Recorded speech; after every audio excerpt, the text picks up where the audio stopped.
తెలుగు చిత్రసీమలో విభిన్నమైన కథలు, ప్రయోగాత్మకమైన కథలతో తనకంటూ ప్రత్యేక గుర్తింపు తెచ్చుకున్న దర్శకుడు సంగీతం శ్రీనివాసరావు. ఆయన దర్శకత్వంలో తెరకెక్కిన జానపద ఫ్యాంటసీ చిత్రం 'భైరవ దీపం'. ఈ సినిమాలో నందమూరి బాలకృష్ణ పోషించిన కురూపి పాత్ర అప్పట్లో సినీ వర్గాల్లోనే కాకుండా ప్రేక్షకుల్లోనూ విపరీతమైన ఆసక్తిని రేకెత్తించింది. స్టార్ హీరోగా తనకున్న ఇమేజ్‌ని పక్కన బెట్టి, కథకు అవసరమైన భిన్నమైన పాత్రను చేయడానికి బాలకృష్ణ ఎలాంటి సందేహం లేకుండా అంగీకరించారట.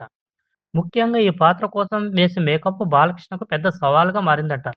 ప్రతిరోజు గెటప్ వేయడానికి దాదాపు 2 గంటలు, షూటింగ్ పూర్తయ్యాక దాన్ని తొలగించడానికి మరో 2 గంటలు సమయం పట్టేదంట. దీంతో షూటింగ్ మధ్యలో మేకప్ తొలగించి భోజనం చేయడం సాధ్యపడేది కాదు. పాత్రకు సంబంధించిన సన్నివేశాలను పూర్తి చేయడంలో ఎలాంటి అంతరాయం కలగకూడదనే ఉద్దేశంతో బాలకృష్ణ ఆ సమయంలో ఘనాహారాన్ని దాదాపుగా మానేసి జ్యూస్ వంటి ద్రవాహారంతోనే గడిపారట.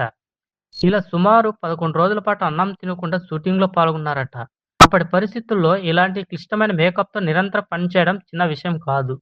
అందుకే 'భైరవ దీపంలో' బాలకృష్ణ నటనతో పాటు ఆ పాత్ర కోసం ఆయన చేసిన కష్టం, కమిట్మెంట్ కూడా ఈ సినిమాకు సంబంధించిన ఆసక్తికరమైన విషయాల్లో ఒకటిగా ఇప్పటికీ చెప్పుకుంటారు.